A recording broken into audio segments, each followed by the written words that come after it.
बंधुगण, जिस प्रकार से अरविंद केजरीवाल जी का शासन दिल्ली में रहा, जिस प्रकार से काम नहीं करना और एक माहौल ऐसे बनाना जिससे यह प्रतीत हो कि वो बहुत मेहनत कर रहे हैं, बहुत परिश्रम कर रहे हैं और सिस्टम को सुधारने की कोशिश कर रहे हैं, आज एक उदाहरण के सहित हम उनके इस पोल को खोलेंगे। काम न करना, केवल काम का फिक्र करना और फिक्र का जिक्र करना, यह अरविंद केजरीवाल जी का यूएसपी रहा है। और खास करके विज्ञापनों के माध्यम से अपने पार्टी के भिन्न भिन्न विषयों को आगे बढ़ाने की चेष्टा करना, जो धरातल पे वास्तविकता नहीं है। आजकल भी हम टीवी ऑन करते हैं तो पंजाब के आदरणीय मुख्यमंत्री जी को एक एंटी करप्शन हेल्पलाइन के साथ देखते हैं। मुझे याद आता है जब पहली बार दिल्ली सरकार गठित हुई थी 2014 में, तो उस समय अरविंद केजरीवाल जी ठीक इसी प्रकार टीवी में आते थे और कहते थे कि आप में से कोई भी करप्शन को मत सहना, अगर कहीं भ्रष्टाचार होता है तो हम एक फोन नंबर देंगे, आप तुरंत उस पर फोन कर देना, मैं बैठा हूं, मैं पकड़ लूंगा उन लोगों को और सारे भ्रष्ट लोग जेल के पीछे होंगे। उन्होंने किसी को नहीं छोड़ा था। शीला दीक्षित जी के विषय में तो एक अटैची थी उनके पास, वहां से लेके लालू प्रसाद यादव इत्यादि 13 लोगों की लिस्ट भी थी। आज कुछ खुलासा हम तथ्यों के माध्यम से करने वाले हैं। अरविंद केजरीवाल जी अर्थात आम आदमी पार्टी का जो पहला कार्यकाल था दिल्ली में सरकार के रूप में, वह 28 दिसंबर 2013 से 14 फरवरी 2014 तक का था।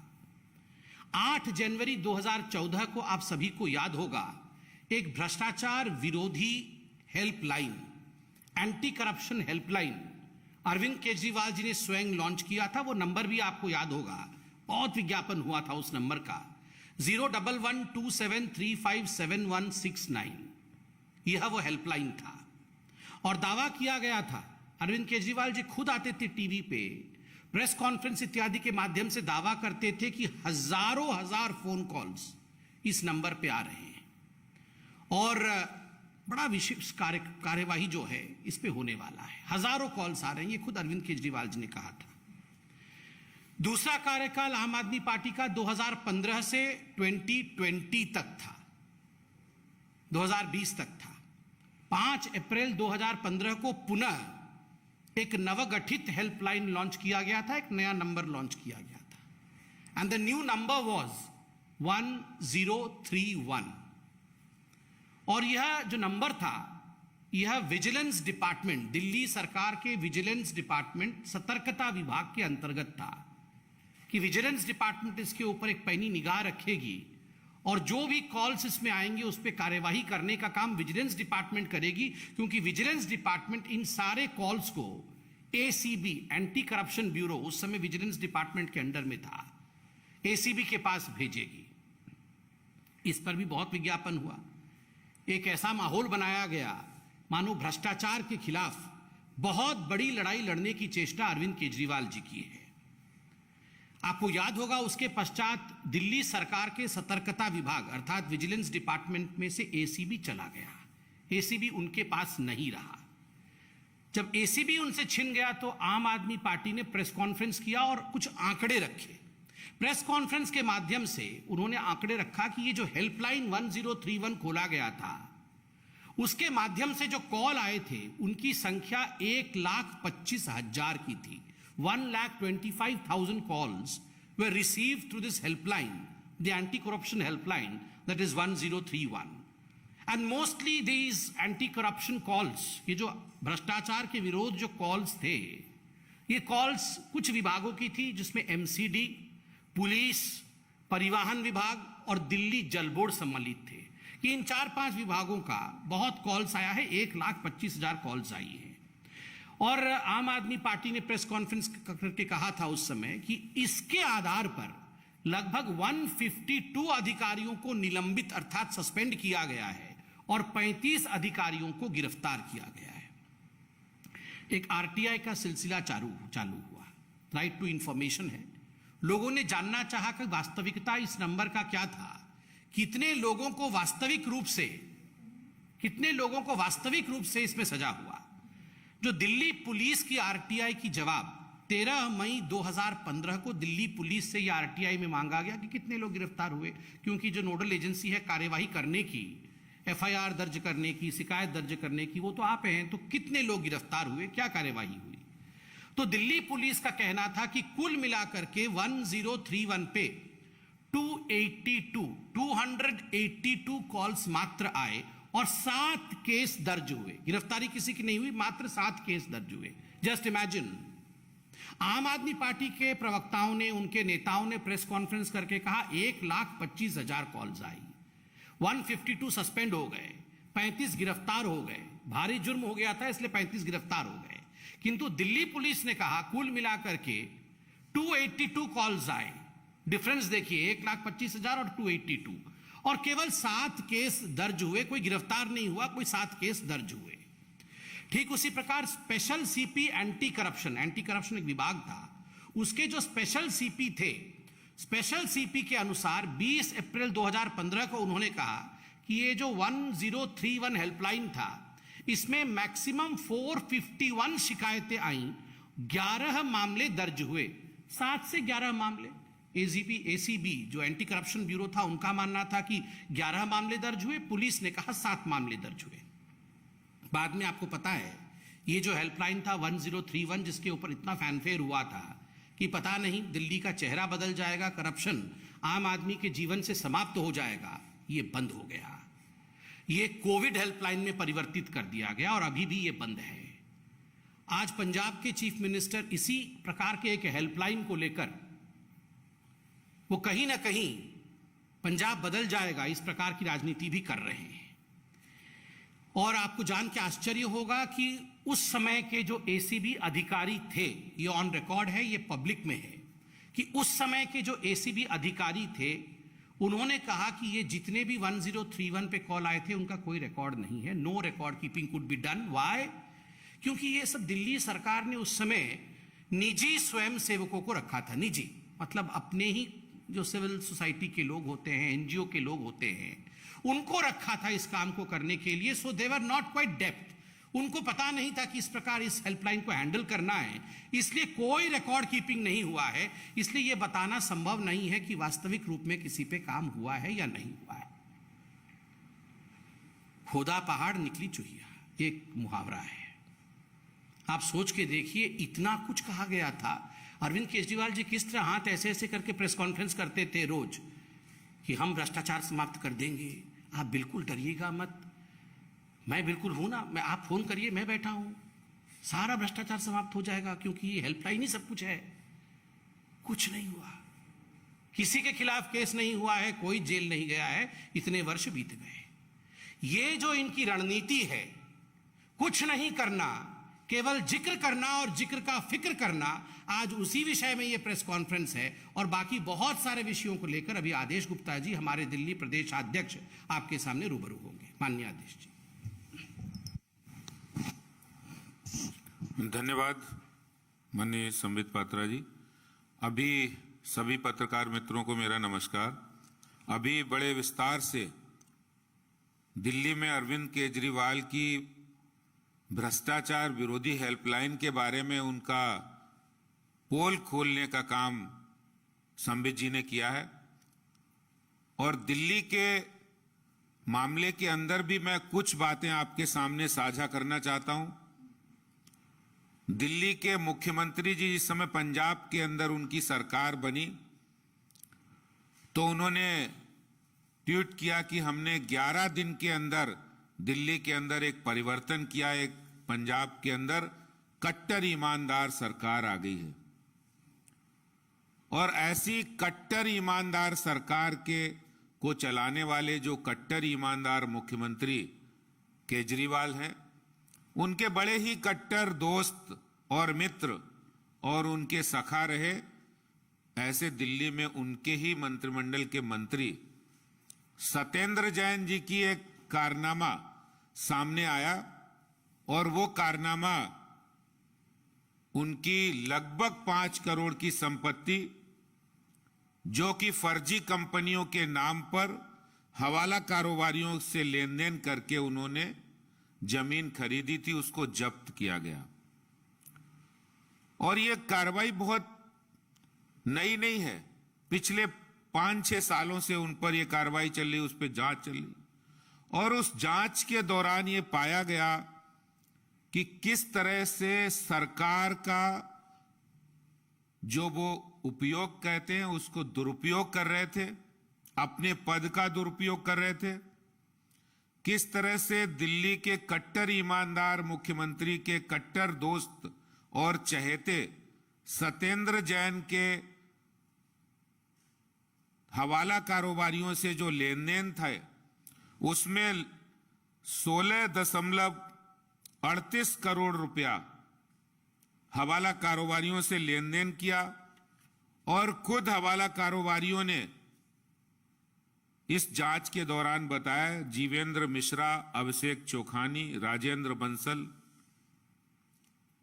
और ये बात यही नहीं रुकी, उसके बाद उन्होंने मंत्री पद रहते हुए 3 कंपनियां जो शेल कंपनी है जिसमें हवाला का पैसा वो लेते थे, Indo metal impacts private limited, Akinchan developers private limited, Prayas info solutions private limited, ये वो कंपनियां हैं जिनको चलाने का काम सत्येंद्र जैन और उनके परिवार के लोग करते हैं।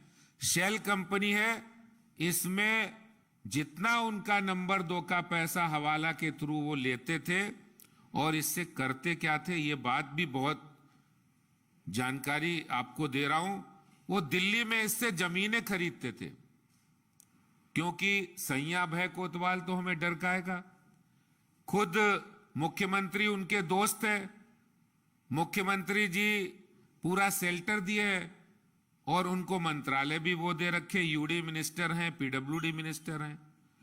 क्योंकि सड़क कहां से निकलेगी, कहां की जमीन कब महंगी होगी, ये सब अगर किसी को पता है तो वो दिल्ली में सत्येंद्र जैन को पता है। इसलिए उन्होंने किया क्या, इन तीनों कंपनियों के नाम पर दिल्ली के अंदर 123 बीघा जमीन खरीदी, 27.89 करोड़ में, और फिर 200 बीघा जमीन खरीदी। कहां खरीदी? कृषि भूमि खरीदी कराला में, औचंदी, निजामपुर, बुद्धनगर, उत्तर पश्चिम के तमाम इलाके, पल्ला, बख्ताबरपुर। और वो जहां जमीनें खरीदते थे उससे पहले वो वहां सड़क नहीं बनी होती थी, क्योंकि इनके पास पीडब्ल्यूडी मिनिस्ट्री और यूडी मिनिस्ट्री है, इसलिए उनको पता था कि कहां जल बोर्ड की लाइन पड़नी है, कहां पर विकास होना है, और वहां वो सड़क बनाकर वो जमीन उससे भी ज्यादा महंगे दामों पर बेचने का काम ये दिल्ली सरकार के मंत्री कर रहे थे, जिसमें कार्रवाई हुई है, उनकी जमीन जब्त की गई है। ये मैंने एक खुलासा कट्टर ईमानदार मुख्यमंत्री के बारे में, कट्टर ईमानदार सरकार के बारे में कहा है, क्योंकि उनका काम नहीं है, इसीलिए वो कोई कार्रवाई नहीं करते हैं। जितनी भी जांच के बारे में संबित जी ने बताया है, दिल्ली जल बोर्ड के 60,000 करोड़ रुपया दिल्ली जल बोर्ड को इन्होंने दिया। आज अगर कोई एक सामान्य से सामान्य गृहिणी भी होती है तो 25, 30, 40 हजार रुपए घर का खर्चा होता है, उसका भी क्या आय और क्या व्यय है उसका भी ब्यौरा होता है। लेकिन 60,000 करोड़ रुपए का ब्यौरा दिल्ली में अरविंद केजरीवाल सरकार ने अभी तक नहीं दिया है। 7 सालों में 22 पत्र सीएजी ने इनको लिखे कि भाई आप हिसाब किताब बताइए कि कहां आपने ये खर्चा किया है, कहां पे आपने किसको जल बोर्ड में कहां खर्चा किया है, नहीं दिया है। और आखिरी पत्र में सीएजी ने साफ लिखा है, इसका मतलब आपने फोर्जरी की है, आपने फ्रॉड किया है, आपका इंटेंशन ठीक नहीं है। जहां तक भ्रष्टाचार की बात है, अपने किसी मंत्री को नहीं हटाया, न जल बोर्ड के मंत्री को हटाया, ना वाइस चेयरमैन को हटाया। और यहां तक कि डीटीसी में जो बस की खरीदे की गई, जिसमें 1000 बसें 975 करोड़ की खरीदी हुई, पहले तो टेंडर नहीं किए क्योंकि नियत नहीं ठीक थी, और जब टेंडर किए तो उन 1000 बसों की खरीद में 975 करोड़ रुपया खर्च होता है, और उसके मेंटेनेंस का एक अलग से टेंडर करते हैं, वो 3500 करोड़ का। मतलब खरीदी नई बसें, उसमें मेंटेनेंस भी शामिल है, लेकिन अलग से एक मेंटेनेंस का टेंडर करके 3500 करोड़ रुपया, जिसकी शिकायत भारतीय जनता पार्टी ने की, अब सीबीआई उसकी जांच कर रही है। लेकिन अभी तक मंत्री को नहीं हटाया, क्योंकि उन्हें भ्रष्टाचार करने वाले, उनको ऐसा लगता है जैसे उनके लिए दूध देने वाली जैसे गाय होती है, उसी तरह से वो सारे मंत्री, सारे विधायक, वो सारे भ्रष्टाचारी वो साथ रखे हुए।